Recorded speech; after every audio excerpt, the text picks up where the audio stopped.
Hello, and welcome to this episode of Not a Lady, a Dr. Quinn Medicine Woman podcast. My name is Sarah. And this is Kelly. And this is episode 16 of season 1, titled The Secret. Long time no chat, Kelly. Yeah, 5 seconds felt like an eternity, let me just tell you. I guess we should just preface this episode by saying a big thank you to you guys for being patient with us. It has been an interesting time of life change, mostly for you, because I've been juggling an international move. So I have moved overseas, did 2 weeks of quarantine alone in a hotel, and it was so depressing. And I am now living on a tropical island in the Pacific Ocean, which is kind of insane to say out loud. Yeah, it sounds fake. Also, you guys know we must be dedicated to this show because we now are recording with a 16-hour time difference. And so... Yeah, so if my voice sounds like it's early in the morning, it is. It is. But we appreciate it because I do feel that we haven't been able to record and post and everything as much as we normally do. Sarah is a big piece in that, and I appreciate her more than she knows we're doing it, but it's been a lot going on for her.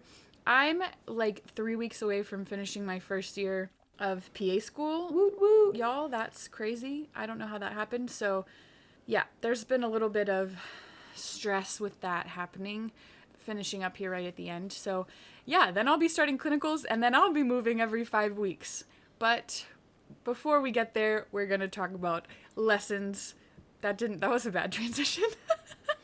No, do it. Anyway, I basically didn't want to get too ahead of ourselves. I don't know what's going to happen in the coming weeks. But anyway, appreciate you guys being faithful and listening and being understanding and patient with us.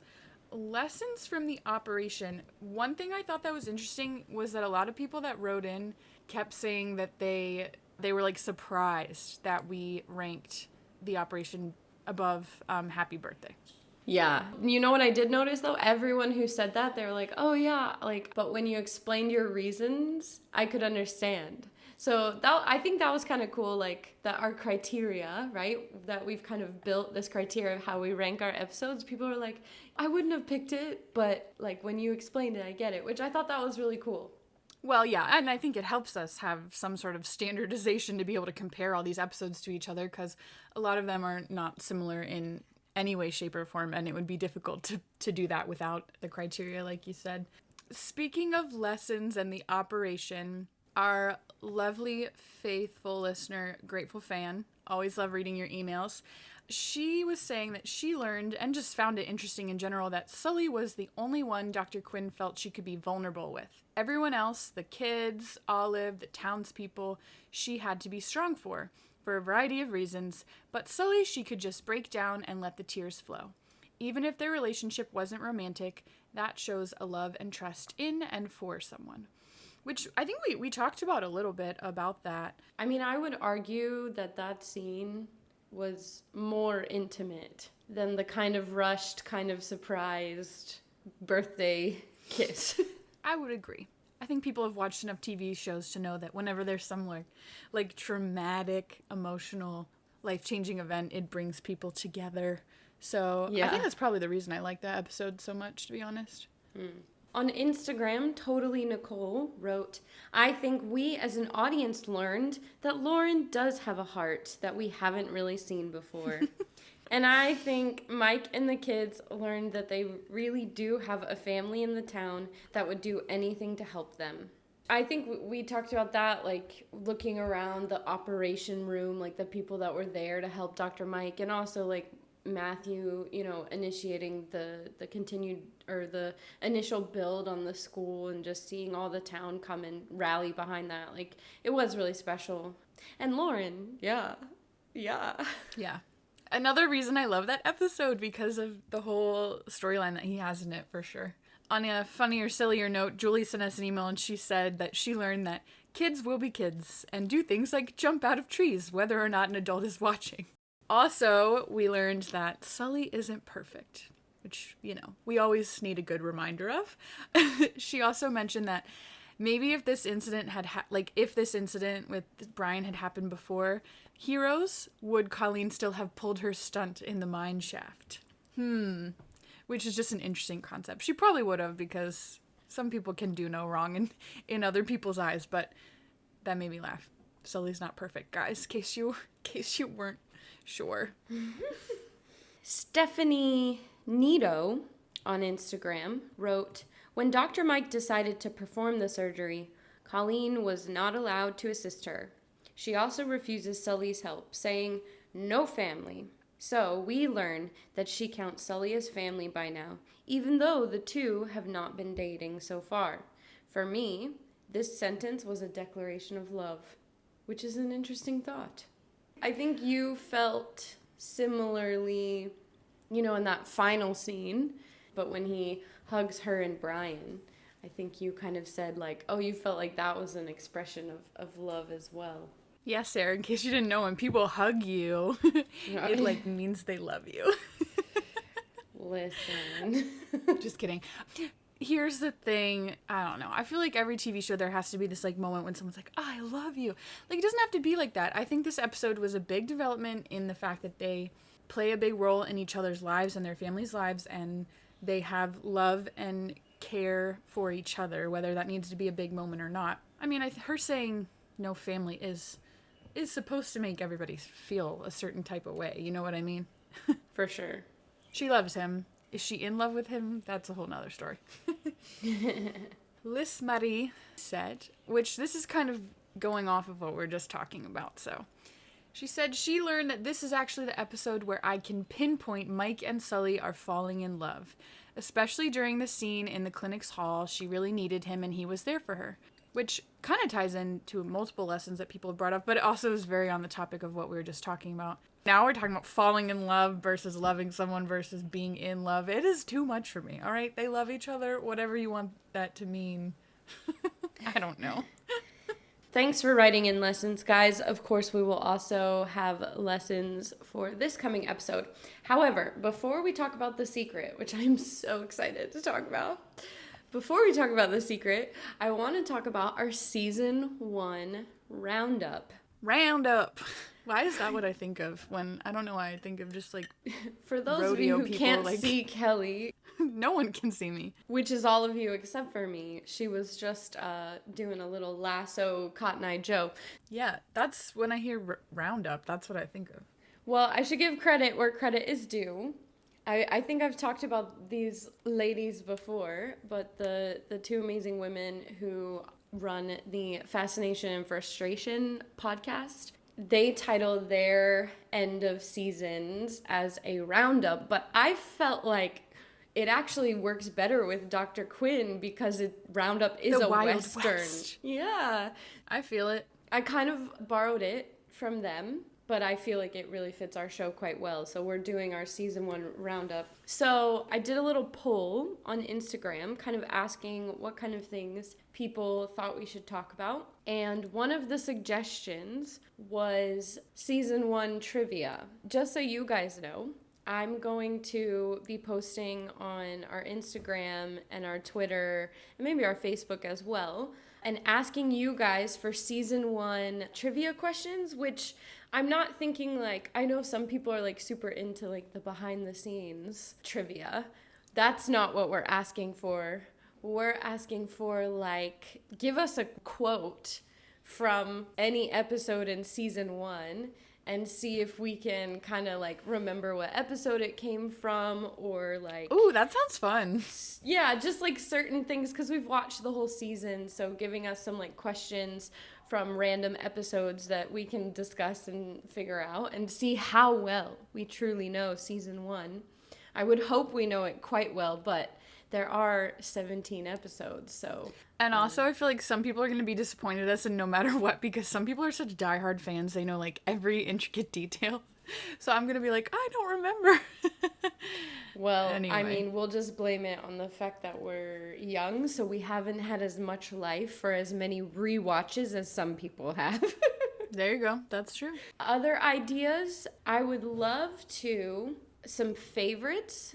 So like favorite guest star, favorite character, like relationship moment, which obviously everyone's gonna be like, duh, happy birthday, Mike and Sully.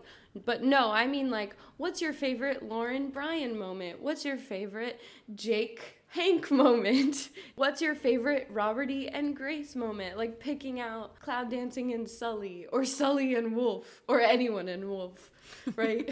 So basically, like, you could write in some of your favorite moments, favorite guest stars, just maybe your favorite character moments. And also, two cool things. For the Roundup episode, we are going to read any reviews that you guys leave on the podcast, which includes all of our podcast streaming services, which is like Spotify, Apple Podcasts, Google Podcasts. If you leave, maybe I should clarify, if you leave a nice review, preferably. Also, super cool thing, on Anchor, which is our base streaming service, if you go on Anchor, you can actually leave us a voice message. So your voice could actually be put in the podcast. Which we've had people do before, by the way. We have, and we are going to play the ones that we've already received. But if you would like to send in your voice and a little message, that would be awesome. Again, I'll post about all this. Where you can do that is on Anchor. Sweet. Let's jump in to the secret. And everyone drop everything because Kelly. Oh gosh. I know. I knew this was coming. Why did I not remember that Joseph Gordon-Levitt is in Dr. Quinn? Guys, I think a lot of you are like, how are you guys not remember stuff? But like, you understand, like, that's the whole point of this show, is that we had different experiences, but Sarah kind of remembers watching this growing up, so it's like a whole new experience getting to rewatch it.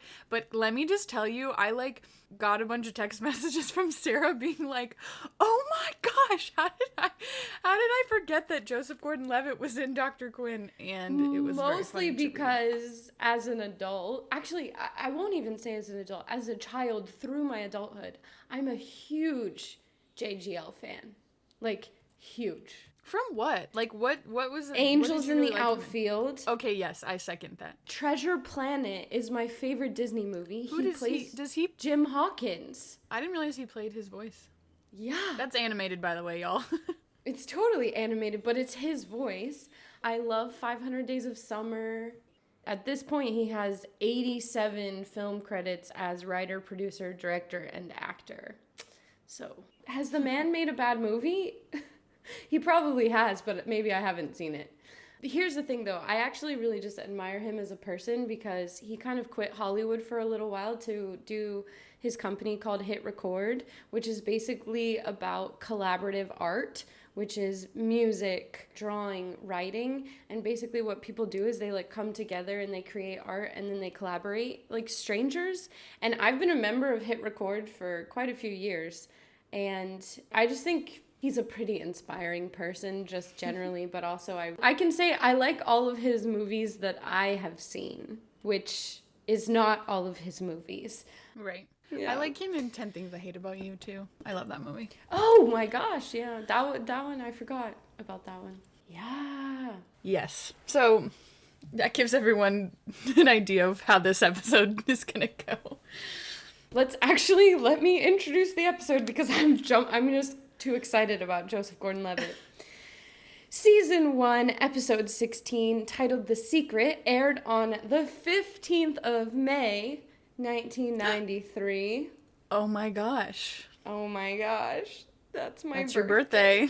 So, is it fate JGL was on Dr. Stop. Quinn and it aired on my Guys, birthday? I can't believe this. How come she's never fangirled over Joe Lando like this? Like, can we just talk about that? I know, and it's a bit weird because he's like 11 years old in this episode. Yeah, he's like 40.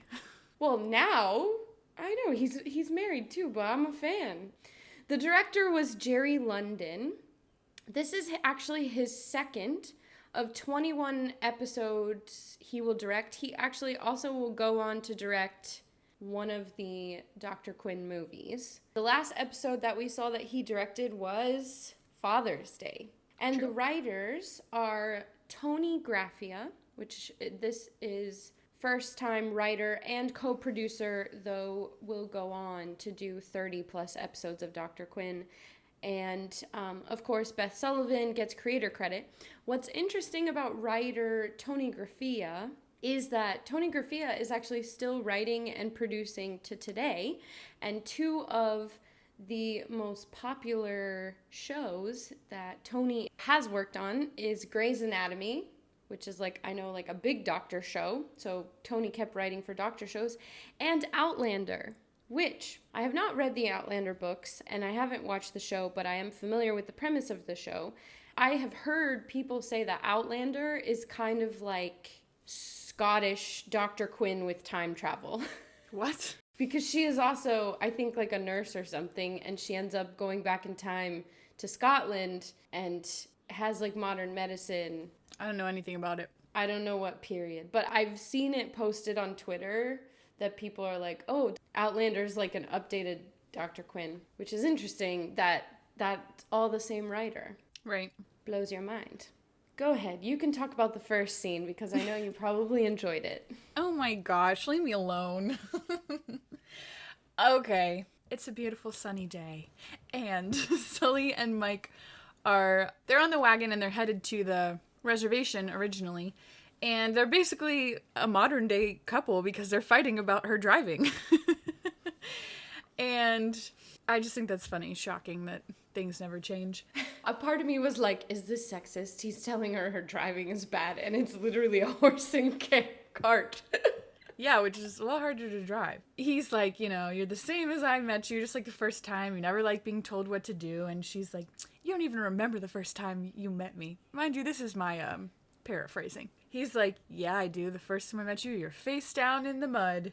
Which I think is kind of incorrect. Like, that might be the first time he saw her. But I think the first time he met her was either in the mercantile. Which, is that even meeting? Yeah, he didn't meet her. Exactly. It's more like when he went to take her to the homestead. But I get it. They were probably meant to say the first time he saw her, she was face down in the mud, which... Yeah, first time he saw her. But anyway, so they have this cute interaction, and she's like, well, I didn't know you. And he's like, you know me now. And then he puts his arm on the back of the seat. Makes his move. No, he's not making a move.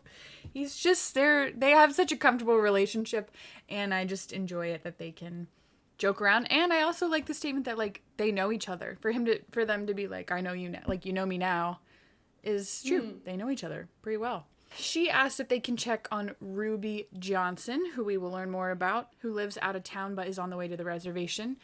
And they end up going to her house and finding her on the floor, and she is no longer living at this point. Did you think that cabin looked like the cabin that she got locked in when the bear was there? Yes.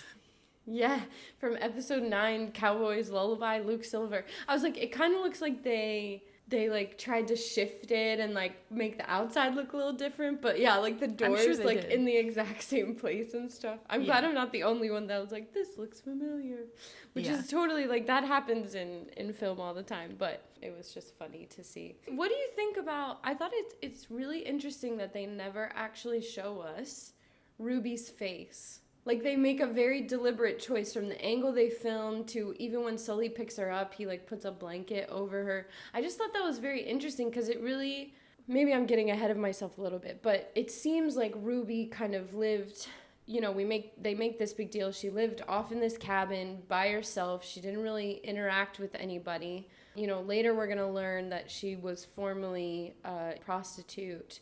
But, like, Luke Silver, we like see him alive and bleeding, and so we feel sad, even though we didn't know him, like we feel sad that he died. And Dr. Mike's with him when he dies, all that kind of thing. But then with Ruby, like they don't show us her face. All that we learn from her is what other characters tell us. I just thought it was a really interesting creative choice, probably by the director. We are always distanced from Ruby. That's interesting, because I think my first thought when you asked is like, oh, well, they just like didn't want to show someone like dead, like that's, but then I was just thinking about all the people we've seen on this show that have been dead or dying.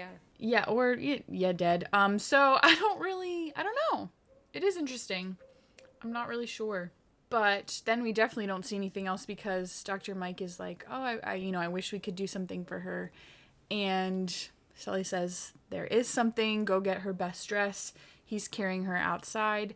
And while she is digging in the closet to find something to put Miss Johnson in, she finds a young boy in the closet who is Joseph Gordon-Levitt. Gordon-Levitt, 11 years old.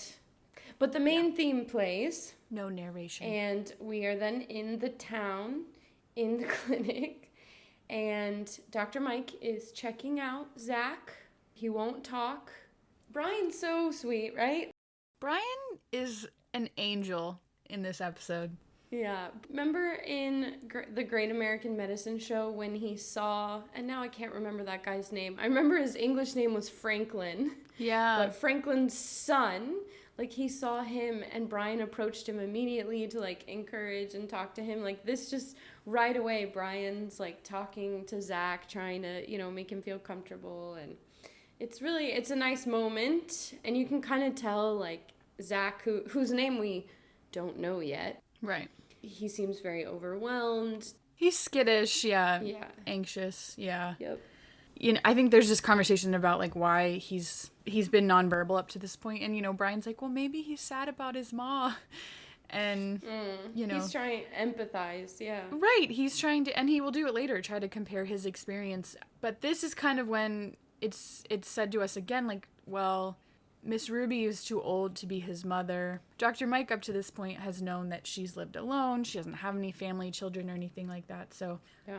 Robert E. comes in and says that the coffin is ready. Well, let's give them points for consistency. I take back all my remarks. You're right. I didn't even think about that. Everything I said about Robert E. not being allowed to make the coffins. I'm pretty sure I said just because it was a crisis he had to do it, but obviously, yeah, He's got some skills. Well, let's make it official now. Like, I guess he is officially the town blacksmith and the town carpenter. They have one guy who does it all. Building the school also, that's carpentry. He's got experience on his yeah side for sure. There you go. They end up having it's a funeral out by the cemetery. Dr. Mike brings Zach. But it's very obvious. I mean, they've made it pretty obvious in this scene. Everybody's looking at him. Even while the Reverend is doing the ceremony, everybody is looking at him and whispering to one another. It's very clear that either they know something we don't know, or there's some sort of disapproval. You're kind of like, what's going on here? Like, what's the deal? I mean, I was shocked by, and Dr. Mike will comment on this, but I was shocked by, there were so many people. Like, I don't think there were even that many people at Charlotte's funeral. We're so distant from this character of Ruby that when we see all those people there, we're like, wait a minute. Yeah, like kind of like you said, what's going on here? I also thought it was really interesting that the Reverend's message is all about how God knows all of our secrets. Whoa. And the episode is titled The Secret? Who did that? You're a butt. I'm annoying, sorry. I think it's an interesting choice because, usually we talk about where the titles kind of like show up. Yeah. That he's saying God knows all our secrets, which includes, yeah, sure, like Miss Ruby's secrets. Also, like everyone in the town. And we know like Zach was not just Miss Ruby's secret. We're going to learn, right? And there's layers to the secrets about him. Right. So it just stood out to me. Definitely. Well, everybody starts kind of walking back to town, and Dr. Mike asks what we've been thinking, like, what's going on? Like, what's the deal? And at first, nobody really is giving information, and Olive kind of speaks up and says his name is Zach, which is the first time we learn that. And bit by bit, we get more information about the storyline here, which is that his mother worked at a saloon, and she died, and when she died, he went to go live with Ruby, who also previously worked at the saloon. But we learned that he was at the saloon till he was 5 years old. Right. Which is insane. Which, I mean, I think they say he's like 12, right?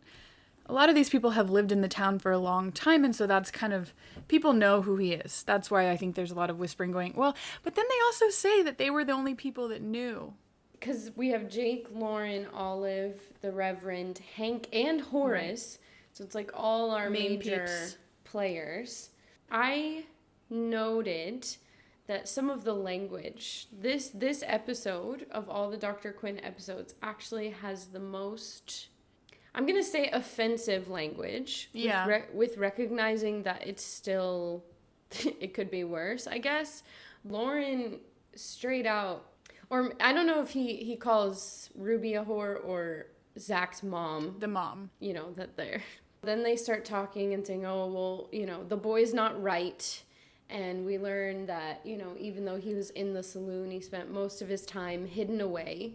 So he was a secret even within his childhood, right, in the saloon. Because Hank's like, well, it was bad for business to have a kid there gawking. Maybe this is why they distanced us from Ruby, because what it means is our overpouring of compassion and empathy is all directed at Zach. Right. Because we're learning everything about him from the lips of other people.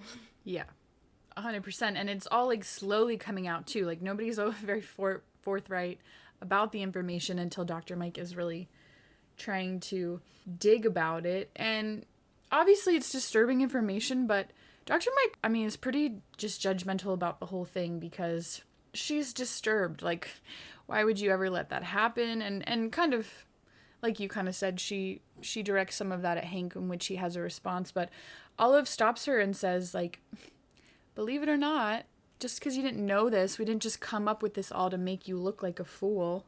It is a good line because relationships are weird like that, right? Like Olive and Dr. Mike have been working on their relationship and what it really means to be friends, and they're kind of like on again, off again friends. But I kind of get where Olive's coming from, where she's like, listen, like we didn't keep this from you out of spite. You know, it was a thing that happened before you came here, right. And now it's come into the light. But I also understand Dr. Mike feeling like every time she feels like she's getting to a place where she's a part of the town, there's like this new big thing that everyone knows except for her. Like I get it too. Like I get where she's coming from and her frustration. And yeah, I guess Olive helped Charlotte deliver the baby, Zach, and they tell us that the baby was blue when he came out. Do you have any thoughts on why that might be? Well, people associate being blue with you're not getting enough oxygen, right? And so I think a lot of people, you know, either you've watched movies or you know people that have had babies, and it's like this big moment when you wait for a baby to scream after they're born because you want to make sure that they are getting oxygen in their lungs and able to have that. And so, yeah, if a baby's hypoxic, that's a big concern. There are a lot of factors that play into that, including during pregnancy as well as during labor and after labor. So, I mean, obviously that's not enough information for me to say too much, but our brain's in need of oxygen. And so if a baby does not have oxygen for any period of time, that could greatly affect their brain development, but also development of other parts of their bodies as well. So yeah, it could obviously be a factor into why this child is... I don't know. I struggle with it because I think a lot of it has to do more with childhood-related trauma, to be honest, and we can talk about that later. But, I mean, it obviously could have an effect on a child's development, for sure. Dr. Mike, of course, says, you know, well, that's not the boy's fault, right? Yeah. Any of it, right? That his mom was a prostitute, or that there was trouble with the labor, or that, I mean, some people are just born with disabilities, right? That's not anything that a child chooses for themselves. He has no control over that. And then they go on to have this kind of, where they talk about, you know, Olive is saying, like, babies should be born from love and not from business. And even though it's not his fault, he's the one that's paying for it. I mean, yeah, I guess it's nice that... Is it nice or is it worse when people acknowledge that they're treating someone bad based on something they can't control, but they're still doing it? Well, that's what kind of bothered me, is the statement she makes is true and everything, but it's like, why are we being so weird about it and making a child feel bad? They haven't made Zach really feel bad yet, but he's obviously been ostracized and rejected and expelled from being normal in a way, and obviously this will escalate. Right. Meanwhile, Sully, Matthew, and Brian are at Ruby's and they're packing up some of her things. They are looking for letters to maybe help Dr. Mike find some family for Zach. Brian is worried that Zach didn't cry at Miss Ruby's funeral. It makes him sad, so he gives Sully a hug. I love it. Well, because he says, like, I cried when my mom died. Did you cry when your wife died? And he's like, yeah. It's so freaking cute when they hug, though. But, yeah, Brian ends up finding this parchment paper that has a drawing of horses on it and folds it up, puts it in his pocket. We'll see that later on. But he's in the homestead, just standing there, and Sully kind of goes to get him because they need to leave, and Brian makes a statement. Ugh. Crush your heart, make you cry. He's thinking about, well, what if Dr. Mike had told my ma that she wouldn't take us? And I think children do this. It's a part of development to be able to make comparisons to their own experiences and their own life. He is kind of walking through that all over again. Even though Zach's obviously a bit older than him, it is this conversation of, like, he's not the only one to go through it, but how everyone experiences it differently. And maybe how different would their life be if Dr. Mike hadn't have taken them in. And this is kind of the situation we have with Zach, is someone did take him in, but now he's alone and nobody wants him. The next scene is dinner at the homestead with Dr. Mike, the Cooper kids, and Zach. I really like this scene, and I think it's because it is very rare for shows to give characters the space to exist without some sort of action or dialogue. And this scene, it's quiet, and it's just, we kind of observe Zach watching them all eat, and it becomes very obvious that he maybe has never sat at a table or eaten, with silverware. Yeah, silverware. I mean, this is where I'm already impressed with Joseph Gordon-Levitt, because he's not saying anything. I kept a tally of how many lines JGL had in this episode, and I'll tell you at the end, it's not many, but we totally can see what he's thinking and feeling, and that, he's trying based on watching. And I really like the space that they give everyone, and we get, Dr. Mike and the Coopers' reactions to it, and just no one's saying anything, but we're definitely feeling all the emotions of what's happening. Right.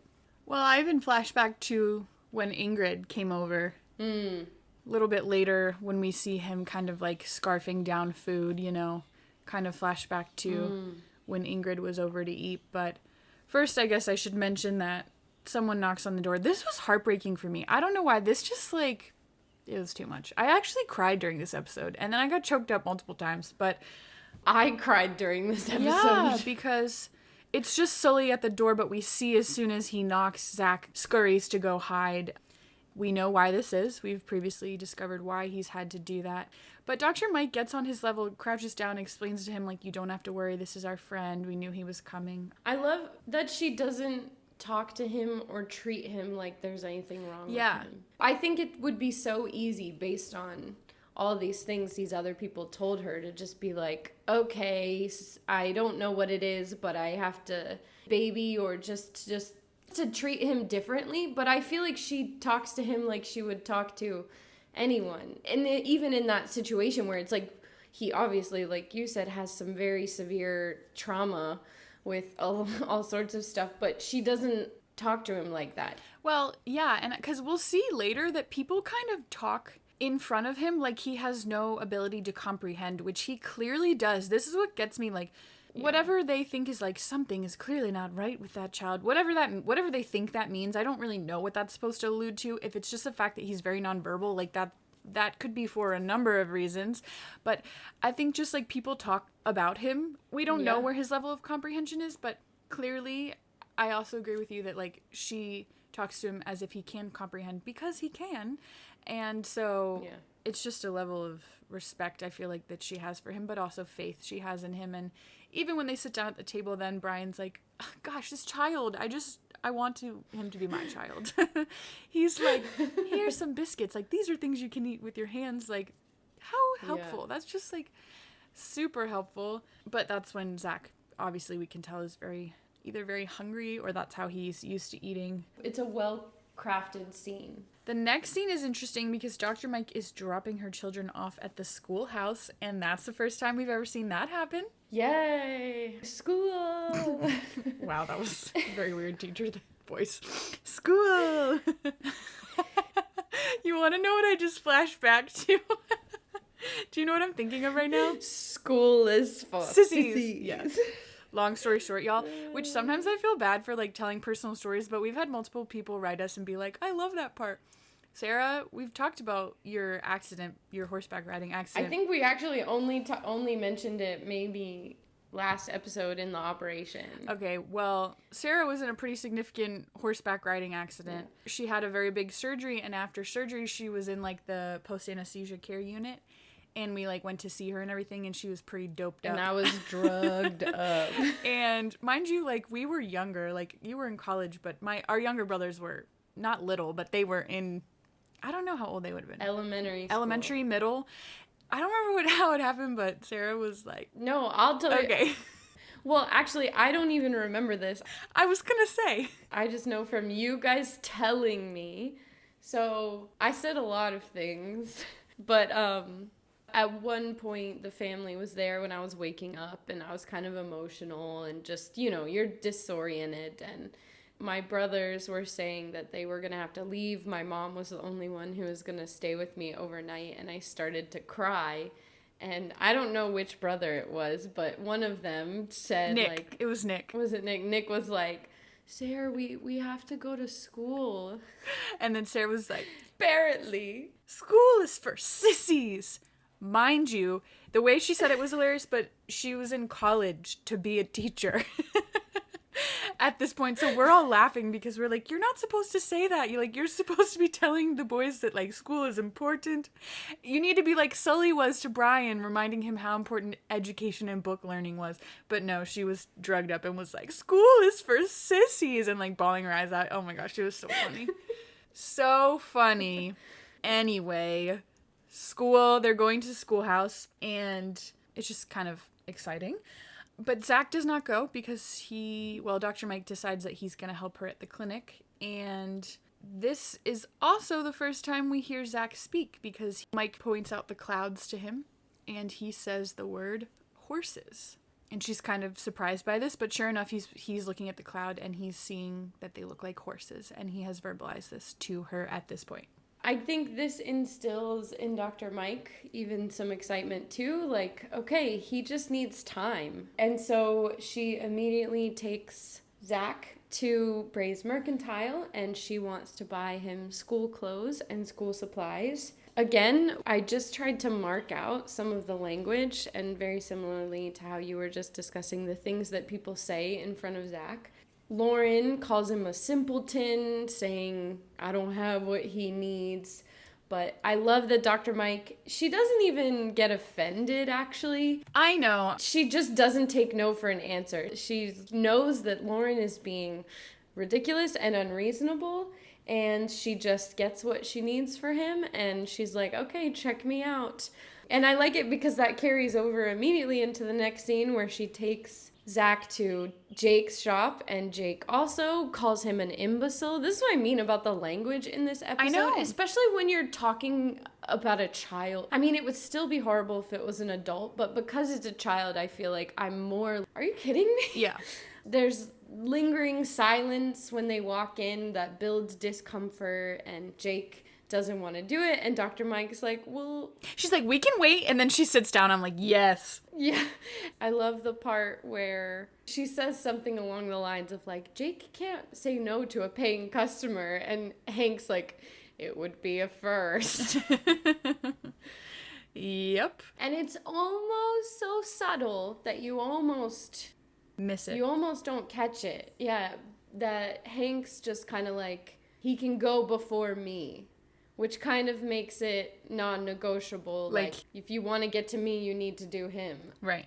It happens really fast, but considering who it is, that it's Hank, we do take note a little bit. Like, okay.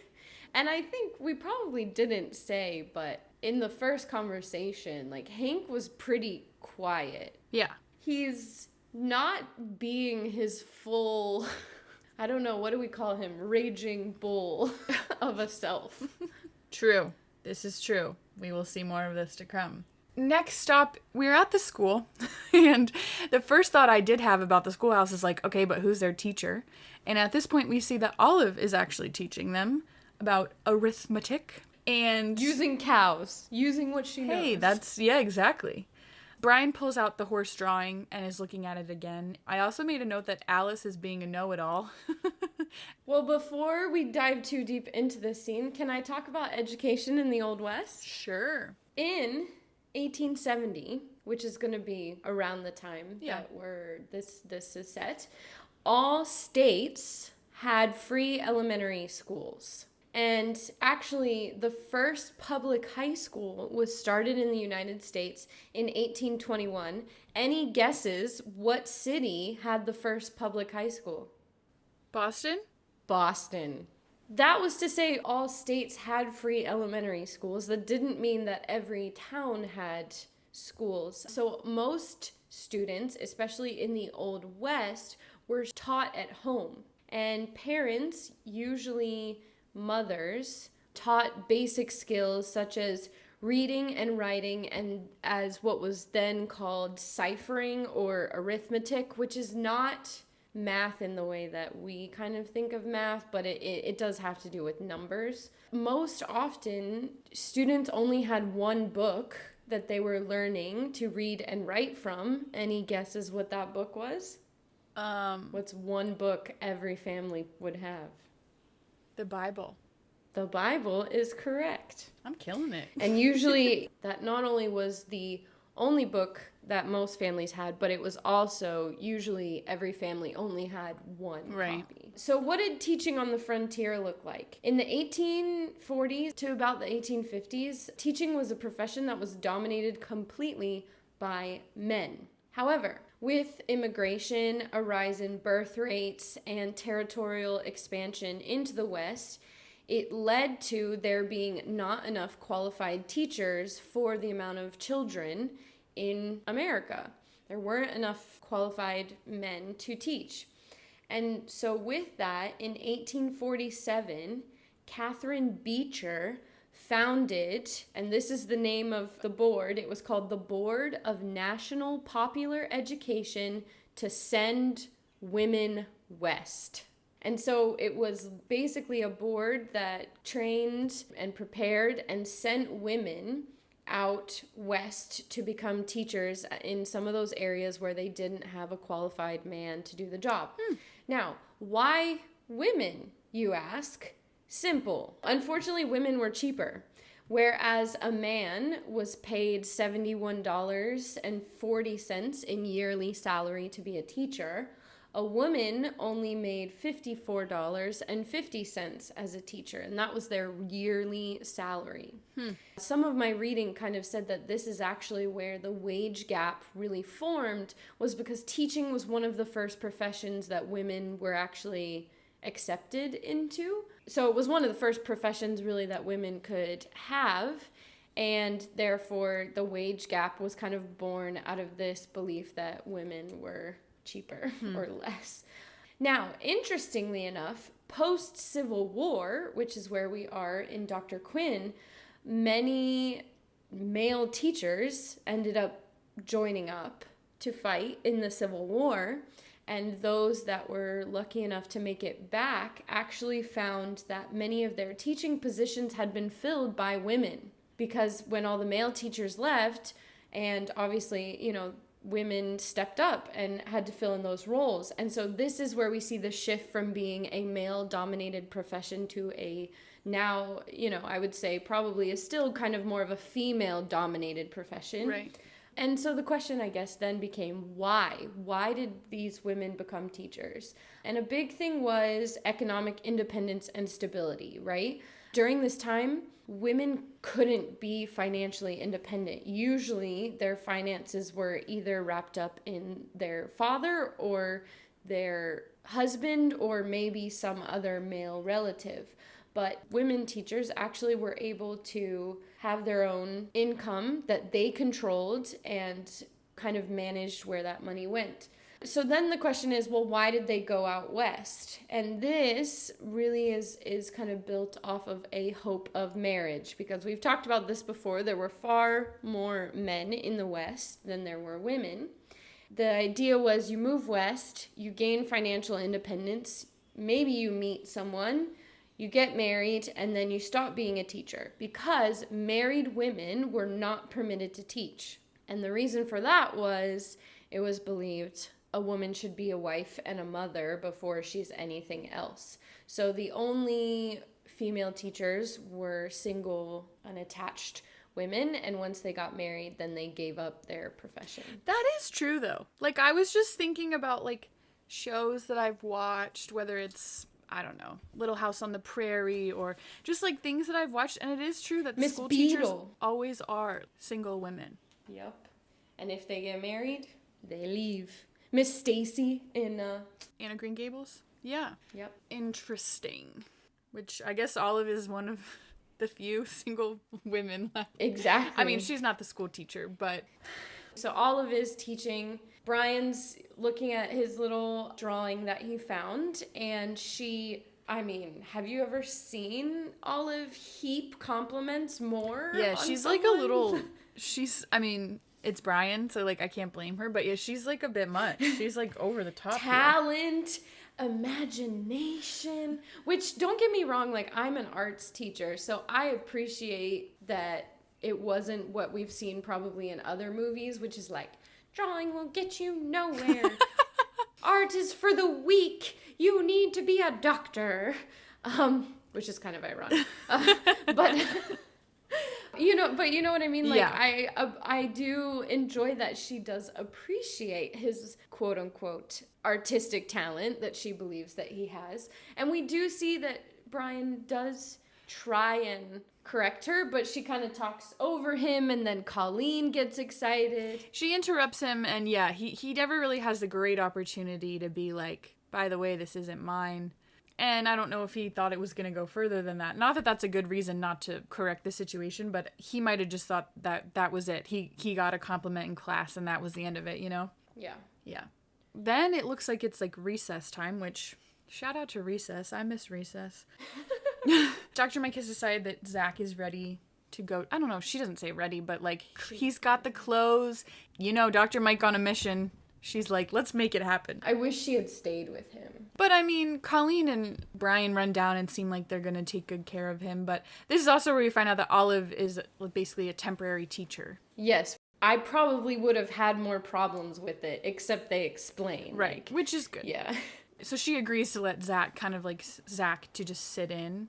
Then, of course, Dr. Mike leaves, and then Olive is not there. I mean, I'm a teacher, right? So I'm probably more sensitive to this, but yeah, like, she just leaves him alone with the kids, and Colleen and Brian are great. Just like Dr. Mike, they don't talk down to him, but this is the language, because these kids start calling him an idiot and a bastard, and, you know, oh, he has no paw, and yeah, I don't want him to sit near me, and it's a great reminder that kids learn from the adults around them.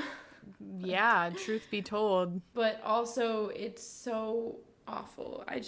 And why?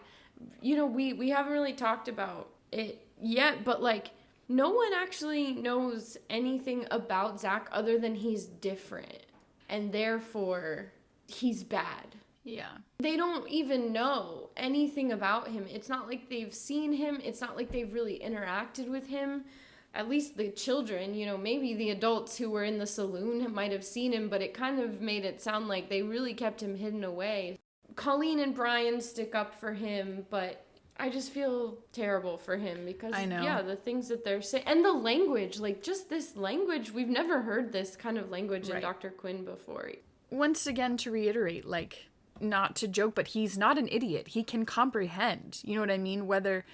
Right. You know, I think anybody that has people laughing in your face and pointing and saying things is going to feel like, okay, this is not good, even if he doesn't understand exactly what's going on, which I personally think he does.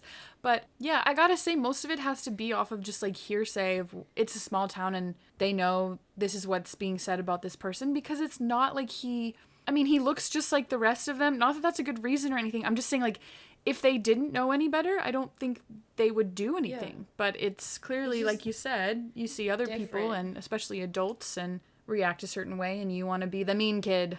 Gosh, hate those mean kids. Yeah. And so he runs off. Shocking. Runs off. I would too. Right. Well, and that's where I'm, like, mad too, because as a teacher, I'm like, Olive, Dr. Mike literally asked you to, like, keep an eye out for him. But I'm not shocked. Like, it wasn't even, like, a minute later. I'm not shocked, though, because she didn't seem too keen on the idea in the first place. And no offense, it's Olive. She's not defender of the weak, you know? Yeah, no, that's true. At the post office, Dr. Mike is looking through some of Ruby's letters to try and find Zach some relatives with Horace, and good old faithful Horace is on the job. Sully comes running in, and they all find out that Zach's run off. Colleen and Brian kind of explain, you know, they were teasing him. Olive does take responsibility. She does say, like, it's my fault. Which Dr. Mike then also says, no, I think it's mine. He wasn't ready. Right. Which I appreciate, in contrast to last episode where it was like, it's your fault. No, it's your, you know, like all the blame game that the two of them played in the last episode. I appreciate that. In this one, that's not what happens. They're both like, no, it's my fault. You know, we should have taken better care of him. And I just have to say, Sully is very attractive when he takes charge. And he's like, you go this way, and you check down there, and you come with me. And then Dr. Mike's like, I want to come. And he's like, no, you stay in case he comes back. And I noted the attractiveness. Why is it weird when you say things? He delegates. It's good. I even like how Brian wants to go with Sully, and Sully looks at Dr. Mike for, like, approval, which is good. He's learned. Well, I guess the big thing we should mention is that Myra... This is the first time we've seen Myra in this episode. She comes out from the saloon with Hank, and she looks concerned. And Hank, after, you know, everybody's kind of going out to look, gets on his horse, and Myra's like, are you gonna go look for him? And he's like, no, I gotta go. I'm tending to some business. It's none of your business, basically what he says. Nunya. But, you know, Myra just seems like she would have expected him to go look, which is interesting. We shall see this develop. And Dr. Mike sees the exchange. She does, right. She notes that he rides off. Rides off alone. Sully and Brian actually end up going back to Ruby's house, and they do. They find Zach. And this is the scene that I grossly cried in an airport. Over this scene. I cried too. No, I did cry. This is the same scene that made me cry, and Zach is hiding in the closet. Brian is the sweetest, cutest human because Zach is drawing again, and Brian's just looking at his drawings and saying, you know, he has imagination, no new word he learned today. And Zach just keeps repeating idiot because he's reliving what the experience he's just had. Gosh, just Brian says, you know, it's okay if you want to cry. I was sad when I lost my ma and I cried. Even Sully cries when he's sad. Like, you can cry too. Zach kind of gets upset, and he rips up all his drawings, and then right after he starts to cry, and Brian, like, puts his arm around him and holds him while he's crying. And I'm really glad that Sully stays in the... Actually, Sully's the one that sends Brian in first, which he didn't have to do. But he also stays at the door and lets them have that interaction because it's probably way more effective and helpful than any interaction or any words that Sully could have said. Agreed. I mean, this scene's just overly emotional. I mean, I just want to give props to JGL. Like, he says 2 words in this whole exchange. True. But we feel every emotion. Yeah. And I think some of that is we feel his emotions, and some of it is also our own emotions looking in, and some of it is the tenderness, which Brian is just being so gentle with him. And that's not what the rest of the world seems to have been to Zach. The empathy and the compassion, and also us recognizing, like, this is a smart and talented child. Yeah. Zach is. And he's being totally treated horribly. I also think it's important to note that even a kid like Brian can recognize that there's no reason to fix him or make... I don't know, I can just see, like, No shade to Dr. Mike, but like I can see Dr. Mike trying to make it into a lesson and trying to make him feel better and trying to make the situation have a positive situation to it. And like for a kid to sit down and be like, no, you can cry. This whole thing is sad and that's okay. But also he does give some positive affirmation of like, you're imaginative, you're talented. Like, I don't know. I appreciate that like a child can recognize that and do that, and I think it's why we have more empathy towards both of them in that manner as well.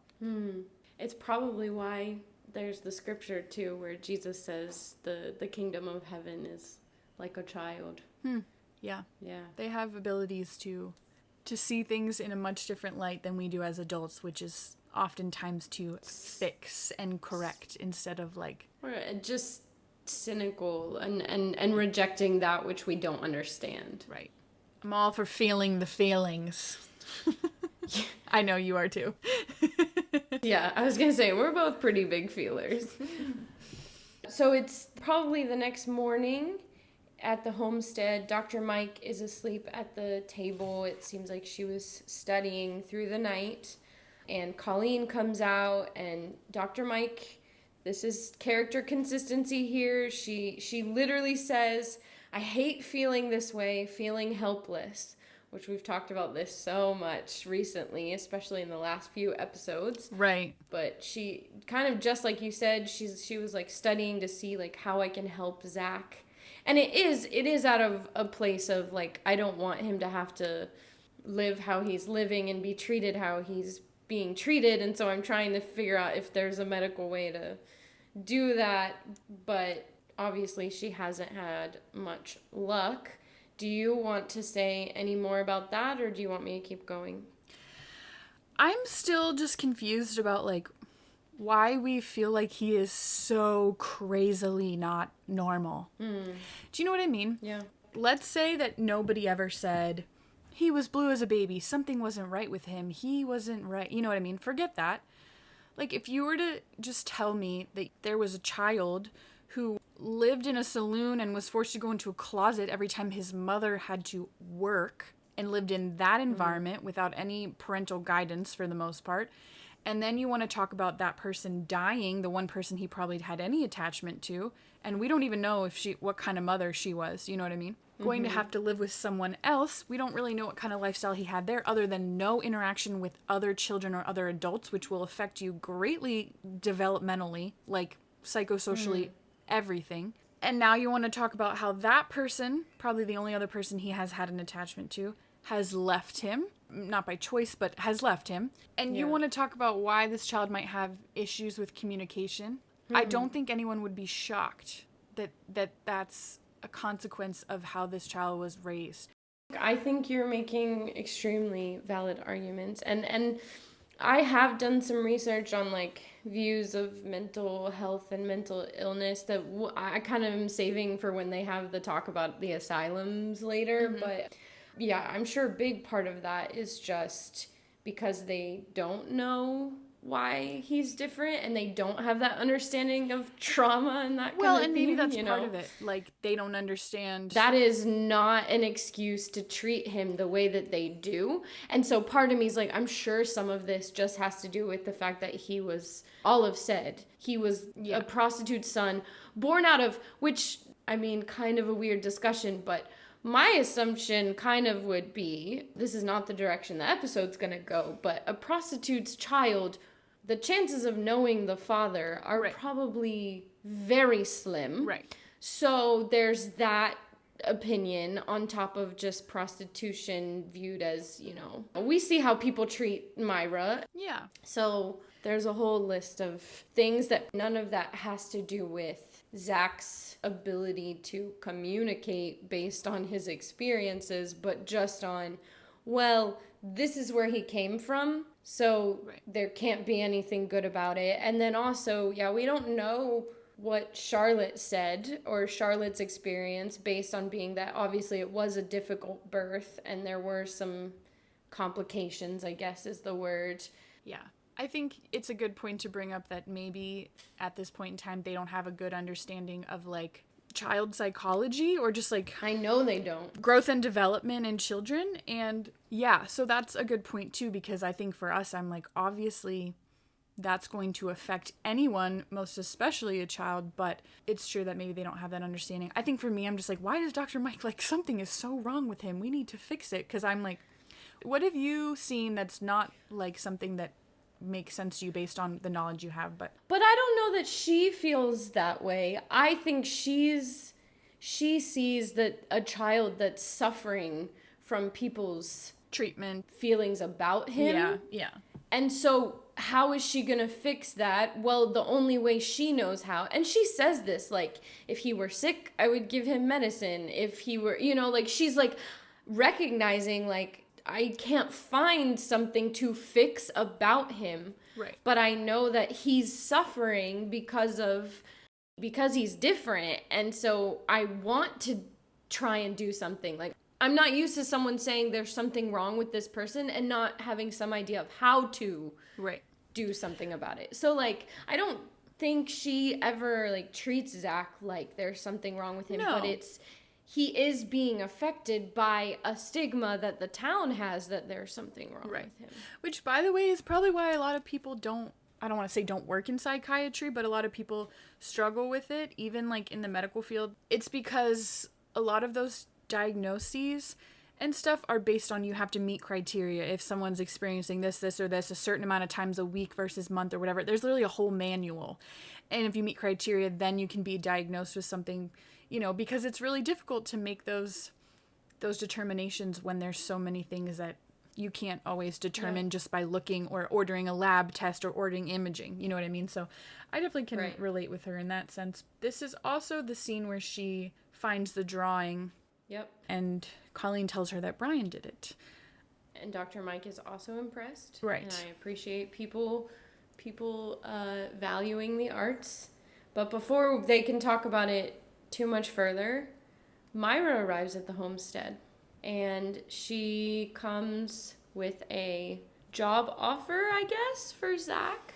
Myra will look after him. The terms that Myra uses is, I want to help him feel useful and learn to fit in.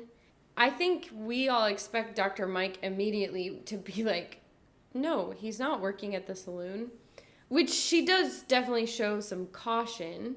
It's really refreshing and kind of surprising that she actually asks Zach if that's what he wants. I thought that too, yeah. Yeah, and he just nods yes, and that's what he wants to do, which is also, I guess, a little surprising, but then you think about, we know that Myra never met him because she'll say that later, but maybe there's something familiar about Myra. Yeah. Then we're at the saloon where, in good Dr. Quinn fashion, Lauren's reading the newspaper, and they're talking about the $7 million purchase of Alaska. Yeah, sorry, more history for you to talk about. There's not a lot of medicine necessarily in this episode, but yeah. No, I think you're saying great things.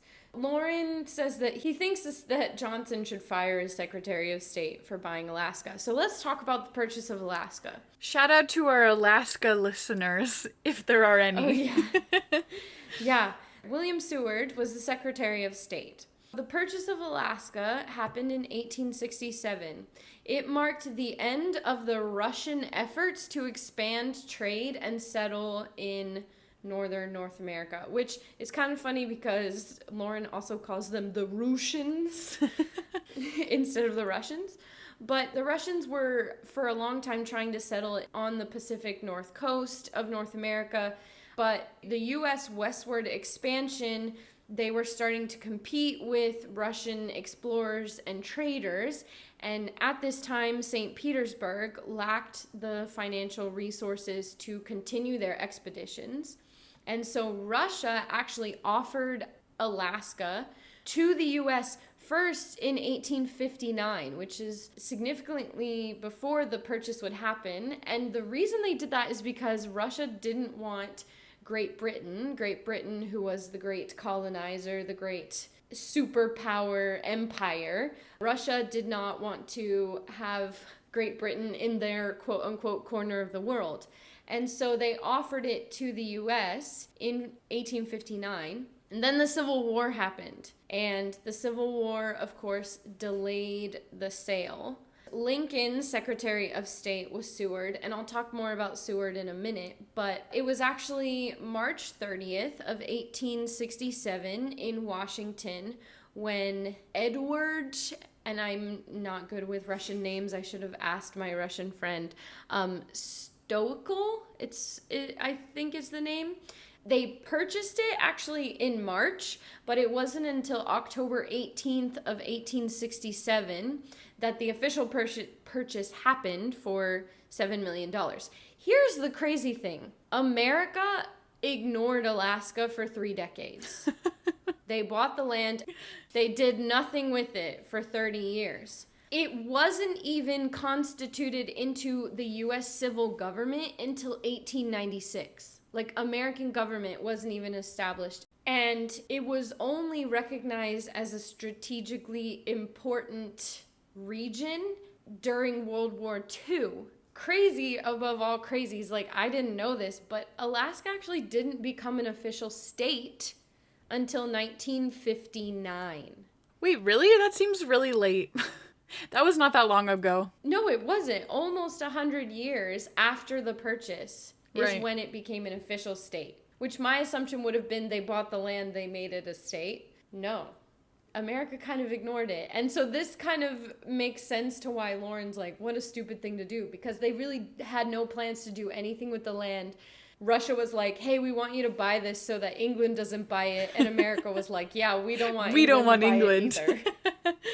It's exactly. So William Seward, who was the Secretary of State, interestingly enough, he lived from 1801 to 1872. He was an anti-slavery politician pre-Civil War. And what's really interesting is that when they were looking at the presidential election of 1860, Seward was one of the options to be a candidate, but he was actually viewed as too radical of a presidential candidate because of his anti-slavery politics. And so they actually went with the safer, less radical option, which was Abraham Lincoln. So it's kind of crazy to think that Lincoln was the less radical of the two, considering what would go forward. And Lincoln actually privately offered Secretary of State to Seward later when he was elected president. So it's kind of cool. So Seward, during his time as Secretary of State, he really worked to prevent foreign support for the Confederacy. That was a big part of his job, was to keep England and other countries from backing the Confederates during the Civil War. It's kind of ironic because a big reason why the Americans won the Revolutionary War is because the French got involved. And so the Union was trying to prevent the same thing from happening with the Confederacy. In addition to Alaska, actually, though, Seward was really into expanding U.S. territories, and he tried to buy lands which included the Virgin Islands, the Dominican Republic, and a number of other Caribbean islands. You know, he was trying to buy all these tropical places, and he ended up with Alaska. Joke's on you. Yeah, for real. One other thing, obviously, when Lincoln was assassinated, his vice president, Johnson, which I don't know if a lot of people know, it used to be that whoever was elected president, the person who they were against was the vice president. Everybody's watched Hamilton. Yeah. It doesn't matter how I learned it. I know it. Good. Yeah, that's true. So Seward and Johnson did not get along when Johnson became president. I just thought that was an interesting tidbit. Yeah. That was all boiled down into like 3 seconds of lines in the saloon. No, but we've said that. They do that. Well, they'll just say something, and I think they're trying to make it like historically relevant, but we're like, let's dig in there. Yeah, like, what does this actually look like and mean? Yeah. No, I get that. It is interesting. I was wondering what you're going to say. But this scene's also significant, right? Because this is where Hank brings Zach in and is telling him to do your work, don't whine.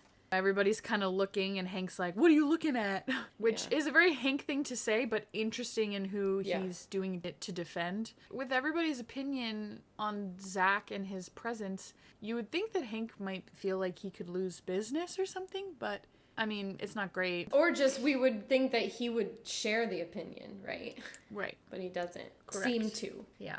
We have a quick scene at the post office where Dr. Mike is asking if Horace has heard anything from St. Louis. No, but we learn that she also is sending Brian's drawing to the Mary Wellman, Not really Brian's, but what she thinks is Brian's. quote unquote, Brian's drawing, to the Mary Wellman School for the Arts, which I did a ton of research trying to find if there were art schools, especially art schools for children, that existed during this time. I couldn't find anything about it. So I think this was more of That's a bummer. just a story thing. Now I'm like, aw. Now, we're going to learn that Dr. Mike sent this drawing to this school without even talking to Brian about it first, which I know we need that to happen for there to be all the miscommunication about Zach doing the drawing, but I'm kind of like, it would be like your parents applying for you to go to a college and not telling you. Like, that's crazy. Why would you do that? See, I didn't think it was weird at all. He's little. He's young. Exactly. He's little. She She's doesn't need talking about his... sending him away. No, but it's like applying to colleges. Just because you get in doesn't mean you have to go. You know, if anything, she could just make him feel good by being like, this school thinks you're super talented. How awesome is that? I think maybe she just needs some That validation. didn't go over well with Matthew. Okay, yeah, that's But- true. But he's also older, and that would be the kind of child I would expect her to ask opinions before she would do something. I don't know. I guess I just didn't think it was that odd because I think she just wanted affirmation that it was good, and that was her best way of being able to do it without just asking for opinions and for the storyline. Let's be honest, but Right. No, that's what I mean. I think it's for the story. Because if she had the conversation, then Brian probably would have been like, oh, no, I didn't actually draw it. And then it would have taken away some of our conflict to come. But yeah. We're outside in the town. Zach is mopping. Dr. Mike's telling Brian about the school. Brian goes over to see Zach, and he shares some candy with him, which is so cute. Gumdrop's his favorite. Yeah. Oh, and obviously Sully is watching the whole exchange about the school. I don't think Sully didn't know about the first drawing, but he definitely knows about the other drawing. So it's interesting that Sully doesn't say anything. And I guess it's trusting that Brian's going to do the right thing, but... Which I actually appreciate and I like. And as much as we're like, Sully is a father figure, like... Well, he's always says, I'm your friend. Yeah, and he probably knows his boundaries. Give advice when they ask. And he gives him a look, like he knows the truth, and then walks away. And we'll see that conversation happen down the road, but it is interesting because Sully definitely knows something. He sees the interaction with Dr. Mike. And before I said, like, Brian didn't have a good opportunity with Olive to kind of, like, say, but he had time and the perfect opportunity to correct, and he chose not to, so. I mean, he doesn't want to disappoint her, of course. Like, we've all been there with our parents. Like, I don't want to tell her when she's saying all these nice things. And yeah, he should have said it right there, but he doesn't. Because it's one thing for someone just to say, like, oh, this is beautiful, good job. And it's another thing to be like, I think you have amazing talent and you could go to a school for this, and I'm so proud of you. Yeah. And then some saloon men apparently have nothing better to do than harass a child. And again, the language, they call him a dumb idiot, and they're, like, talking about tying him up to a horse, and we're... shocked because not only does Hank step in verbally, he beats him up, and then like Sully helps him. I know, I like it. Have we actually ever seen Hank and Sully really interact? I mean, I think not in that sense, but I don't feel like we've ever seen these two men like have a conversation ever. I feel like Sully probably would have punched him in the face. No, probably not just them, but I think they've had interactions obviously with other people around. Yeah, I get your point. It was like, whoa. Like, could they be friends? But did you notice that? Because after, like, Sully comes in, throws his tomahawk and helps and everything. And then after the whole thing's done, Hank actually nods at Sully, like, yeah. Thanks, man. I'm not going to tell you thank you, but, like, thank you. That's what I got. Brother, yeah. He's like, my long-haired bro here. Thanks for helping me out with your skills. I mean, let's be honest. Stop. Whatever you're about to say, stop. No, I'm saying it. I know Jane Seymour has great hair, but Joe Lando and William Shockley also have really great hair. They do. They do. At the clinic, Mike is actually helping Hank with his bloody nose, which I was laughing because I was flashing back to the other episode where Sully helped beat up some people and he had like the bleeding lip, and then you're like, Dr. Mike didn't even help him, like she just let it ride off, and I'm like, I'm pretty sure he can handle his bloody lip, it's not that big of a deal. So I kind of was laughing that Hank was there getting his bloody nose taken care of, because nosebleeds are pretty, unless they're like really bad, you can do some things, but listen, I know they probably didn't show it, but how I imagine it going is because it was in the defense of Zach. I can imagine Dr. Mike kind of not saying no and being like, come to the clinic, I will help you. I need to talk to you. That's kind of how I imagine it happened. Yeah. Is it wasn't like he was like, Dr. Mike, my bloody nose. He calls her Michaela. Michaela, can you help me with my bloody nose? I imagine her being like, right, clinic, now. Well, and she does, right? She says, why did you help Zach? And Hank's like, mind your own business, it doesn't matter. And Dr. Mike just plain out says, like, you're his father. And at first Hank denies it, but then he goes on to say that, like, he was the one that found a place for Zach to live. He was the one that paid 12 years for Zach to, like, be taken care of. And Mike, putting in her 2 cents, is like, what he needed was a father. I don't know. Sometimes I have an issue with her being so, like, judgmental when she has, I don't know, her life experience has been so different. It's really hard, too, because I think we all agree that what was done to Zach was wrong. Yeah. At the same time, he's having to be like, I did all these things because I do care about him. And she's like, well, obviously you didn't care enough or you did it wrong. Right, like, yeah. I mean, I feel like she confronts him and basically says, like, you were selfish with what you did. But at the same time, I think Hank thinks, like, he was trying to protect Zach, and the way he knew to do that was to not have him stay where he was, especially when his mom dies. And also I just think about the grieving, and, she says, oh, he needed a father, but we don't know what does being a father mean for Hank? Right. It's not going to mean the same thing. Yeah. And I can understand where he came from to not want the child to do what he was already doing, but Hank is extremely defensive here and says, like, you saw the way that everybody treats him. In my mind, I thought I was protecting him. Yeah. And he kind of calls her out. He's like, the reality is you can't judge. You weren't here. You don't know. And again, we get this unfortunate Dr. Mike kind of like holier than thou moment of like, all I do know is that I never would have done that to my own children. Right. I think she deserves his retort. Which is, what's it like to walk on water, Michaela? Which is true, because sometimes she does do that. Like, I'm perfect, I'm better, I would have done it better. Right. Which, again, like, I'm not disagreeing with the situation or her opinion on the matter. Like, I see where she's coming from. And even part of me, like, if she's trying to come from the fact that she's the one been staying up at night trying to figure out, why has this child had this life? Why are people so against him, or whatever, you know what I'm trying to say? Yep. I get it from that stance, but it is hard because she does do that a lot. And I'm sure for someone like Hank, who seems to already have a lot of judgment towards him, in this situation, it's kind of like... And it's not even unfair judgment sometimes, right? We know Hank, he's a difficult man. Mm-hmm. Let's put it that way for right now. I think my only, like, thing that I just, like, wanted to, like, say, like, I said it earlier, like, I'm like, how do they know that Hank's the dad if she was a prostitute?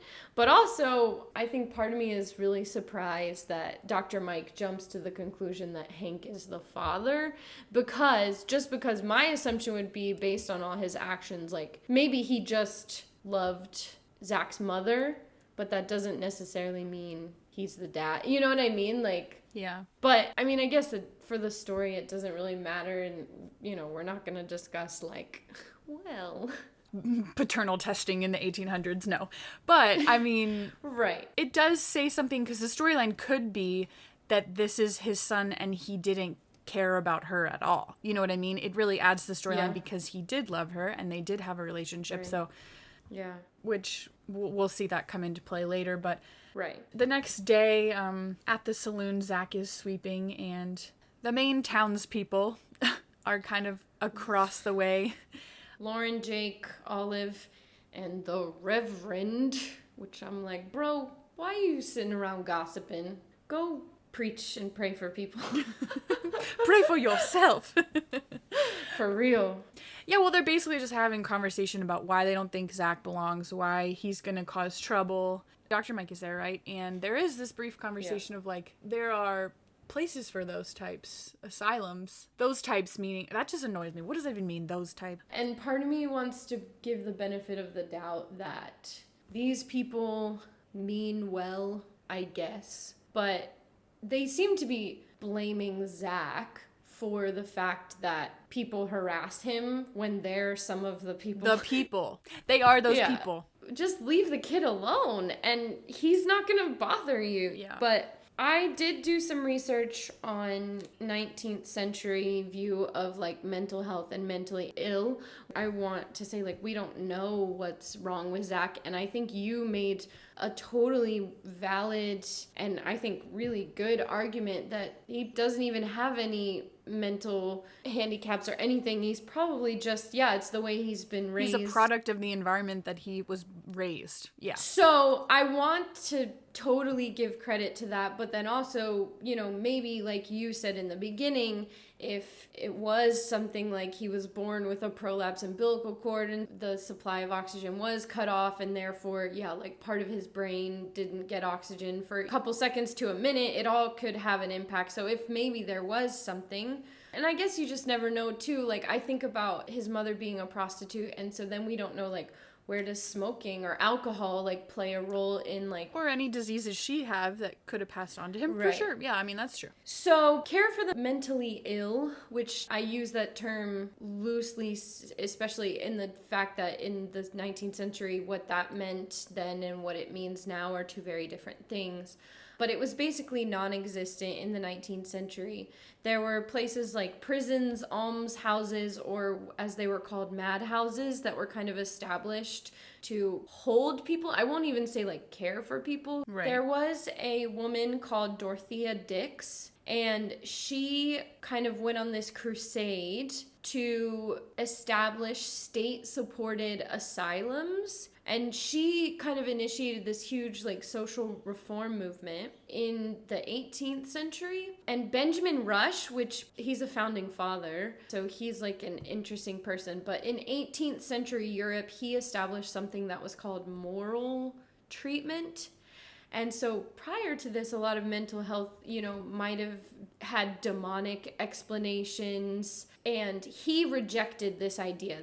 He sought for appropriate environments for people who suffered from mental illness. And so in America, in post-Civil War, you saw a decline in this view of moral treatment, mostly because it was very expensive to try and make appropriate environments for people who were struggling with some sort of mental health. And it was expensive, and the societies were starting to be disillusioned by experts because there was these people who would be like, we can fix kind of what's happening here. We can fix this non-medical issue with medical procedures, right? And there were a lot of failures, and so people started to kind of doubt this treatment for these people. And instead, it moved into the practices of physical restraint started being used by frustrated practitioners. Political appointees started taking over the asylums. They were less inspired, less qualified, had less empathy. And then we get the birth of social Darwinism and eugenics, which is going to come in the late 19th century. And social Darwinism and eugenics is like a period in which notions of fitness, competition, and biological rationalizations of inequality were popular. So like, you're born with less money, therefore you're less intelligent. You're born physically impaired, therefore you are physically and mentally less of a person. And it was, Darwinism is survival of the fittest, right? So social Darwinism is building your society off the belief that healthy, wealthy people are better people and should have more. And poor people with physical issues, mental issues are less people and should be not always gotten rid of, but put away so that they don't bother the people who are better. Right. And it's really horrible. And, you know, social Darwinism, I think, plays into sexism and racism just as easily. But we're in the late 19th century. That is the most forward thinking, is this social Darwinism. And, you know, marry people of your same class, marry people of your same wealth, physical, whatever, because that will keep the genes pure and you won't have people with problems. Yeah. And then a big thing in 1774 in England was the first act that was established that had to do with mental health. It's called the Lunacy Act. So I don't know that even in the name, it's very kind.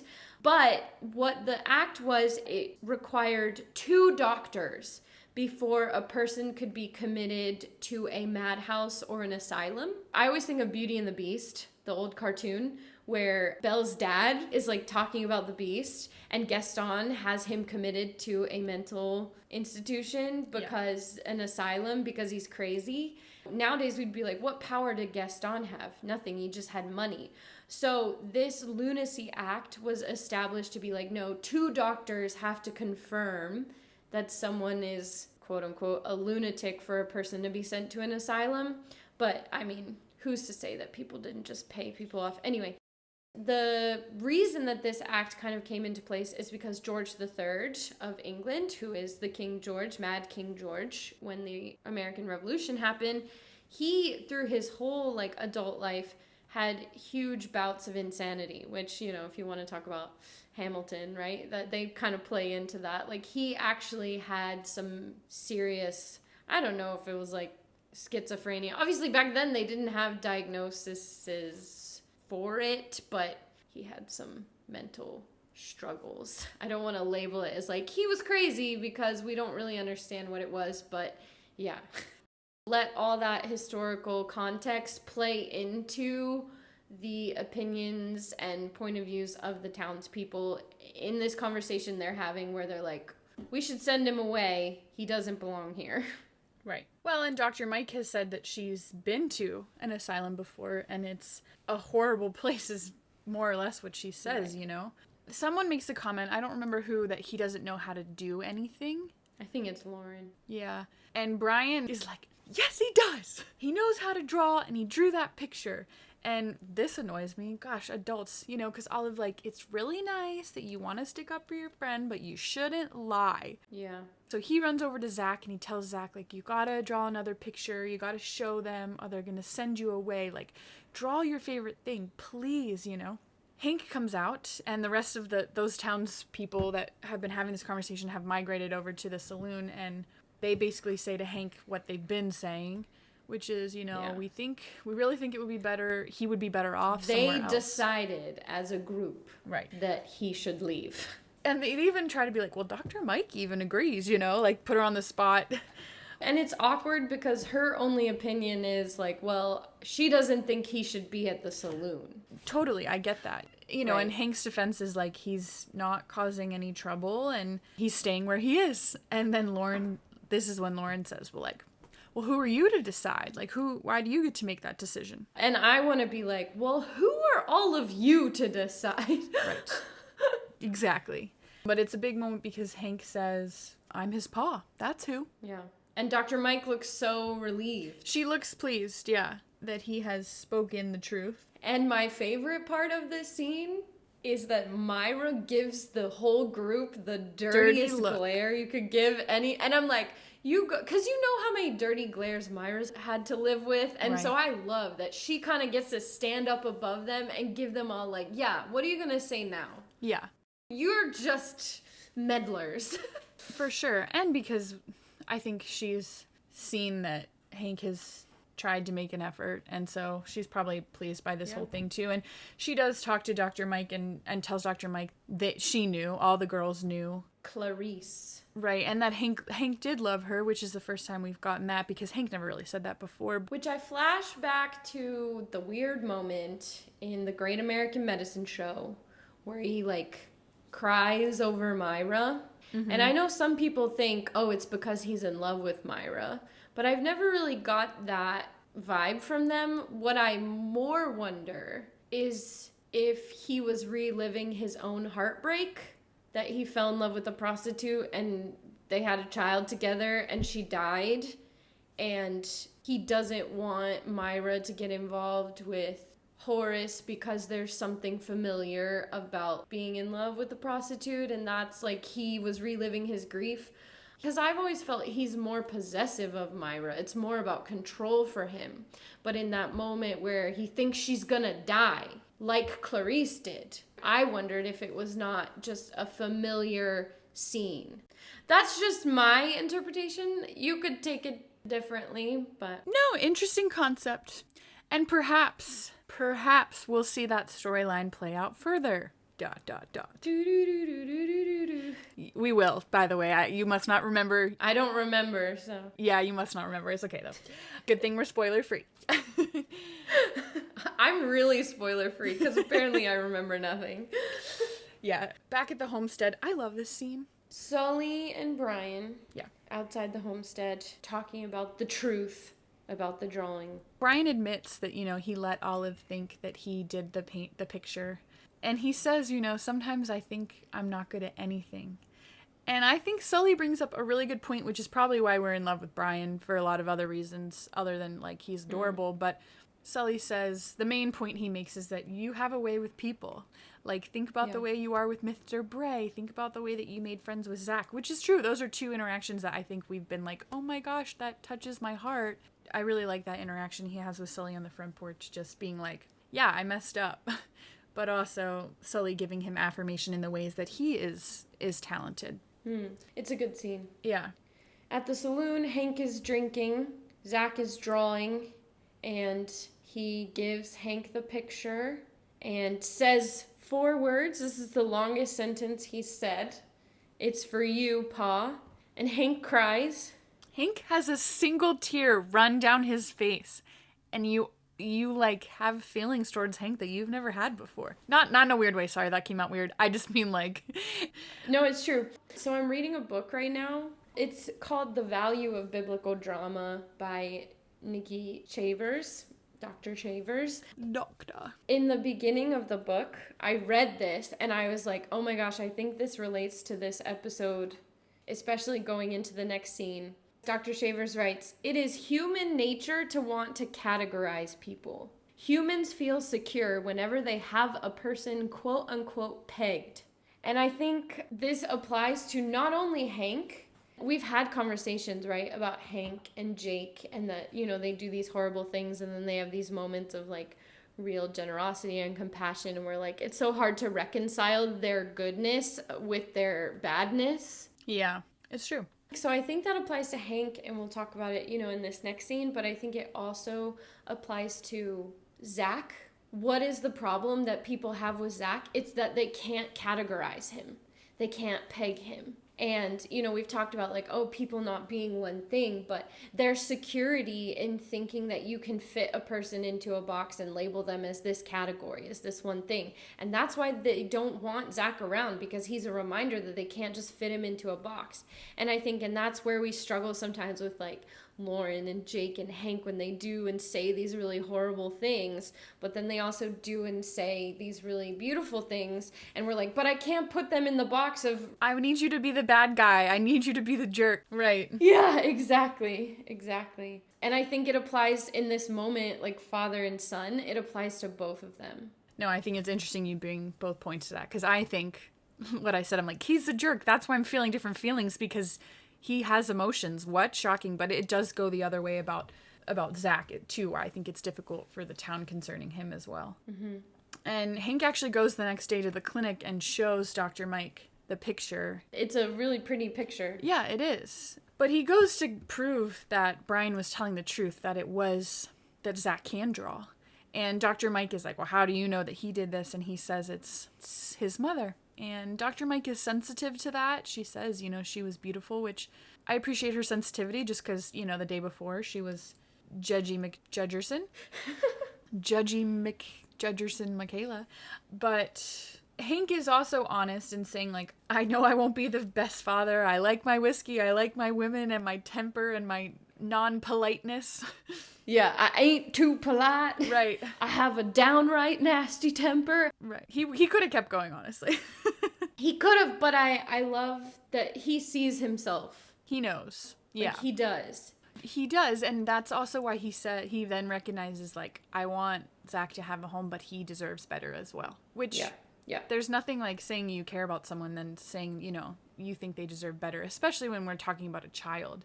Right. So he actually asked Dr. Mike, like, what do I do now, you know, which is a little shocking because I'm not sure I'd ask her opinion after everything, but he does. Yeah. And there's a mutual respect there, I feel like, almost. At this point. No, but this is what's interesting about their relationship. They are honest with each other in a way that a lot of the town is not. Right. And it means that they say horrible things to each other, but they also see all of each other. They don't skirt around, like, if they're gonna fight, they fight, which sometimes I do enjoy because there are other characters we don't see that with. It's kind of like, let's get around, so I can agree with you on that. I also just like that we jump to the next scene and there's, I don't know, sometimes with Dr. Mike it drags on a little bit where it's like, oh, we have to explain everything that's happening, but they don't. We just go and we see that everyone's gathered around the stagecoach and Zach is looking a little dapper, cleaned up, and Hank is looking handsome, per Dr. Mike's words. Yeah. Would it kill you to say it, Michaela? I love that. They have some sort of relationship. I'm not sure what it is, but it works for now. Some sort. But Hank is going to go and take Zach to the school in Denver. The kids all hug Zach. Dr. Mike hugs Zach. And to be honest, it's really weird to me that the whole town is there because I feel like they've all treated him like crap. Or I don't know, did you get really annoyed? I got annoyed when Olive got down and was like, take care, Zach, like, get there. I was like, sorry, what? They're lucky to have you. Why yeah, are you being, no, it is like, kind of sweet? weird. It is kind of weird. They're like, great, we can get rid of you. That's how I read it, but I know that's not how it was intended, but I'm like, you guys kind of suck. Well, this is us reading negatively into their actions. Sorry. Maybe this is where I feel like... This is me being judgmental. Well, no, I was going to say, I know you say, like, oh, it's good they don't drag it out, but I do feel like it's kind of too big of a jump for, like, the town only just found out, oh, this is Hank's son, and now all of a sudden they're all, like, super excited for this opportunity for him. Like, I almost feel like... I know, like, there was limited time, and I didn't feel like there were any scenes in here that I would, like, want to cut, but I feel like there could have been more where we see the town being like, okay, we treated him badly because we didn't know about him, we didn't understand. Like, even them all, like, we don't get the acknowledgement, like, they all were like, oh, Brian lied about the artwork, but he didn't. Now they find out, like, it really was that, you know? So I almost feel like, as far as for Zach's character, I want there to be more justice. Closure. But that's not the point. The point is that Dr. Mike suggests that not only is Zach getting to go do something he's really good at where they're going to take good care of him, but she kind of also suggests, like, why don't you come home for Christmas and be a family with your pa? And I mean, if that's the point, that's meant to be nice. Even Hank being the one to take him, like, that's a really big deal. Yeah. And Zach waves out the window of the carriage, and the whole town is waving. It's like, wow, that's what gets me, is like they're all there waving, and it's like hugely emotional. I'm like, we didn't earn this. We didn't earn this, the people being okay with him and supportive of him. But that's not the point. It's about Zach. And so just so everyone is aware, I'm a big JGL fan, but Zach, Joseph Gordon-Levitt, 11 years old, he had 9 words in this entire episode. Yeah, which says a lot. He was amazing. No, I was impressed with his acting as well. And just the emotion, because, I mean, that means he has to go purely off of... physical and facial. Yeah, it's all physical, facial, which is really impressive. For sure. So, favorite scene. I have so many. I know! What's yours? Me too. I'll let you go first. Well... because if you're going to say what I'm going to say, I'll change it. It's gotta be the part that made me cry. Yeah. Like, I mean, that whole section is just really touching. I will say, though, like, my second runner-up, I mean, there's so many good ones, because I want to be like, the Brian Sully scene where they talk Yeah. about what he's good at. That one's good. I also really like the Hank and Mike. Dr. Mike scene. Like, I Yeah. feel like that one's really good too. You just said my top 3 scenes, so yeah. Yeah. I agree. My favorite would be the scene, yeah, with Brian and Zach in the closet when he cries, but then also the other 2 you mentioned, I think, are my runner-ups as well, so it's a good episode. I could pick any of those as my favorite. It really is. I really enjoyed it. How good of an episode, though, because we need to talk about ranking. This one is high for me. I mean, I talked about the Great American Medicine Show kind of a lot in this one. I feel like it has some echoes of that one because remember, that one was really emotional too, and I felt really powerful. And so that's our number 6. How do you feel about it in regards to Great American Medicine Show? Better? Not as good? I personally liked it better. Okay. What about The Visitor, which is number 5? The performances are good. The themes are good. I mean, character development, like, this is huge for Hank. This is a big character development, relationship development. Okay, so if we put it above The Visitor, do we think it's better than the pilot? I think that's where I'd probably say no. Not just because the pilot really gives us time to get to know our core characters, whereas I love that this one focuses on some other characters in addition to our core. Right. So I'd probably say I would put it like... What else happens in The Visitor? That's with Robert E's... It's also with Elizabeth. That's the big I know thing. it's the mom. That development. She gives her the money for the clinic. Right. I'm always like, memorability. I don't remember any of these anymore, but I'm going to remember this one from now on. But conflicts. So the conflict in The Visitor was like just Dr. Mike and like her mom's relationship and understanding where she was. So whereas the pilot, the conflict is her like making her way. So I say above the visitor, below the pilot. So technically number 5. New number 5. Yeah, I mean, I'm comfortable with that. I was going to say either above or below The Visitor. So yeah, I'm good with that. Well, tell me. No, because I think your points are valid about The Visitor and everything. I mean, I like that episode, but no, I think your points are valid about character development and certain storylines and conflicts. The biggest issue I have with this is I just think everybody's really dumb. Like the way that they're... Well, we think that a lot, right? And there's not a lot of medicine, so I think that influences me, but that's not a factor. That's so it's definitely good either way. So I'm good with that. So that would put our current like top 5 at The Operation, Happy Birthday, Bad Water, The Pilot, and then this episode, which is The Secret. Great. All right. So next time we will be talking about, I can't believe it, the final episode of season 1, which is, I don't remember the title. Portraits? Yeah, The Portrait. I freaking love this. Is it The Portrait or just Portraits? Portraits. It's called Portraits. Yeah. I love this episode with Kenny Rogers. Y'all better come back for Kenny Rogers, y'all. I love Kenny Rogers. Say it 3 more times. Does it have Kenny Rogers? Sorry. I'm really into, like, music from the 70s. Kenny Rogers. He's at you. Also very sad because Kenny Rogers died this year. Well, technically last year, 2020. I was going to say, didn't he... 2020. He just died. Like, right after the pandemic hit the U.S. is very sad. But, yeah, I'm excited about that one. It's the last episode in season 1, you guys. Right. So, write in lessons for The Secret, and we will talk about them when we talk about Portraits. And don't forget, you can send us in an email with any comments or thoughts you have on the entirety of season 1. Feel free to keep an eye out on social media for opportunities to send in some of your favorite things, such as character moments, guest stars, just any thoughts you have on the season as a whole. Send us some questions. Try and stump us. Give us some quotes from some random episodes, and we'll hold on to them. And give me some medical trivia. Oh, just okay. Kidding. Which episode? No. I was thinking more like, help me study for finals. What are the 5 most common causes of post-op fever? Just kidding. I'm gonna need to study.